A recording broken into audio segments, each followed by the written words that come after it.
Welcome to Amiyas kitchen. എല്ലാവർക്കും സുഖാന്ന് കരുതുന്നു. ഇന്ന് നമുക്ക് നല്ല ടേസ്റ്റി ആയിട്ടുള്ളൊരു സിമ്പിൾ ബ്രേക്ക്ഫാസ്റ്റ് റെസിപ്പിയും അതിൻ്റെ കൂടെ സെർവ് ചെയ്യാൻ പറ്റിയ നല്ല ടേസ്റ്റി ആയിട്ടുള്ളൊരു ചട്നിയുടെ റെസിപ്പിയും പരിചയപ്പെടാം. അപ്പോൾ നമുക്ക് നോക്കാം ഇതെങ്ങനെയാണ് തയ്യാറാക്കുന്നതാണ്.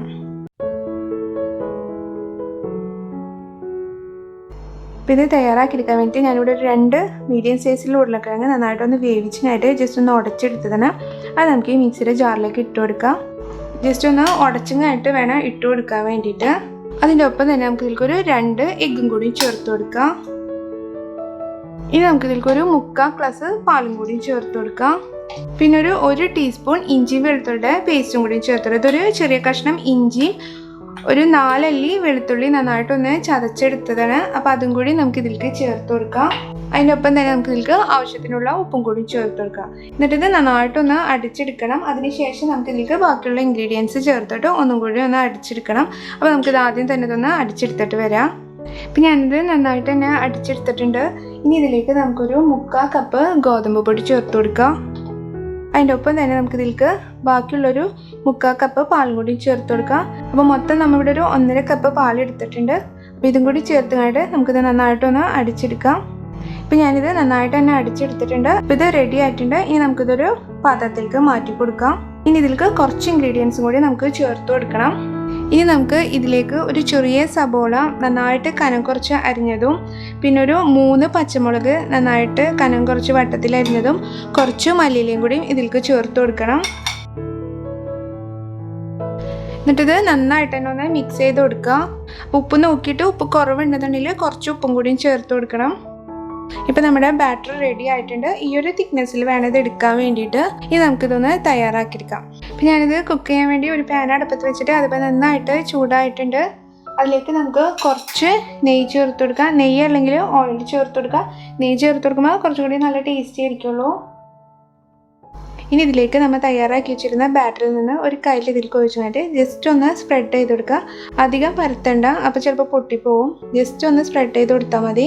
ഇനി ഇതൊരു ലോ ഫ്ലെയിമിൽ ഇട്ടുകഴിഞ്ഞിട്ട് ഇതിൻ്റെ മുകൾ ഭാഗം നന്നായിട്ടൊന്ന് ഡ്രൈ ആയി വരണവരെ നന്നായിട്ട് തന്നെ കുക്ക് ചെയ്യുക. അതിനുശേഷം ഇതൊന്ന് മറിച്ചിട്ട് കഴിഞ്ഞിട്ട് മറ്റേ സൈഡും നന്നായിട്ട് തന്നെ കുക്ക് ചെയ്തെടുക്കണം. ഇതിൻ്റെ മുകളൊക്കെ ചെറുതായിട്ടൊന്ന് കുക്കായിട്ട് വന്നിട്ടുണ്ട്.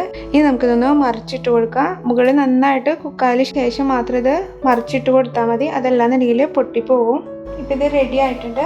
നമുക്കിത് ജസ്റ്റ് ഈ രീതിയിലൊന്ന് ഫോൾഡ് ചെയ്തതായിട്ട് സെർവ് ചെയ്യാവുന്നതാണ്. പിന്നെ ഇത് കുക്ക് ചെയ്യുന്ന സമയത്ത് ലോ ഫ്ലെയിമിൽ ഇട്ടിട്ട് തന്നെ കുക്ക് ചെയ്യുക. തീ കൂട്ടി വെച്ച് കുക്ക് ചെയ്തിട്ടുണ്ടെങ്കിൽ അടിവശം കരിഞ്ഞു പോവും, ഉള്ളു മര്യാദക്ക് കുക്കാവില്ല. അപ്പോൾ അതുകൊണ്ട് തീ കുറച്ചിട്ടിട്ട് തന്നെ കുക്ക് ചെയ്തെടുക്കാം. ഈ രീതിയിൽ ബാക്കിയുള്ളതെല്ലാം നമുക്ക് കുക്ക് ചെയ്തെടുക്കാം. ഇപ്പം ഇതെല്ലാം ഞാൻ കുക്ക് ചെയ്ത് റെഡി ആയിട്ടുണ്ട്. നമുക്ക് ഇനി ഇതിലേക്കുള്ള ചട്നി തയ്യാറാക്കിയെടുക്കാം. ഞാൻ ഈ ചട്നി തയ്യാറാക്കിയെടുക്കാൻ വേണ്ടിയിട്ട് ഒരു പാൻ അടുപ്പത്ത് വെച്ചിട്ട് അതിപ്പോൾ നന്നായിട്ട് ചൂടായിട്ടുണ്ട്. അതിലേക്ക് നമുക്ക് കുറച്ച് വെളിച്ചെണ്ണ ഒഴിച്ചു കൊടുക്കാം.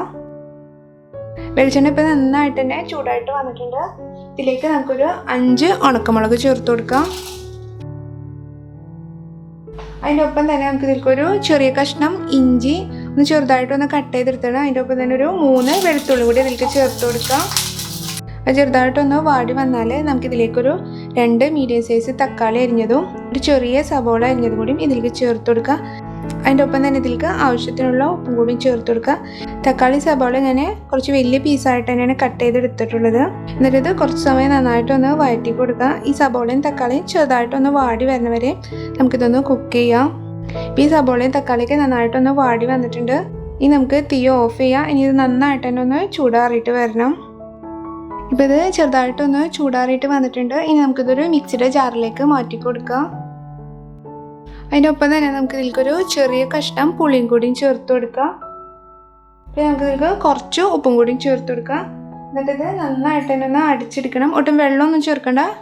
ഈ രീതിയിൽ ജസ്റ്റ് നന്നായിട്ട് തന്നെ ഇതൊന്ന് അടിച്ചെടുക്കാം. ഇപ്പം ഞാനിത് നന്നായിട്ട് തന്നെ അടിച്ചെടുത്തിട്ടുണ്ട്. ഇനി നമുക്ക് ജസ്റ്റ് ഇതൊന്ന് കാച്ചെടുക്കണം.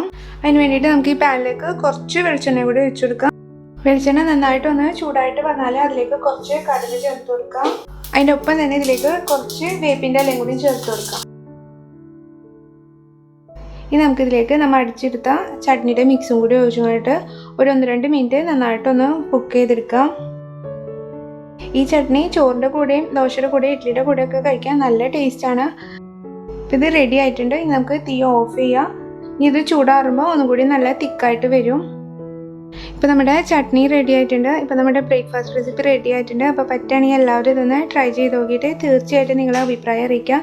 ഇഷ്ടപ്പെട്ടാൽ ഫാമിലീസിനും ഫ്രണ്ട്സിനും ഷെയർ ചെയ്യാൻ മറക്കരുത്. അതുപോലെ ലൈക്ക് ചെയ്യാനും സബ്സ്ക്രൈബ് ചെയ്യാനും മറക്കരുത്. താങ്ക്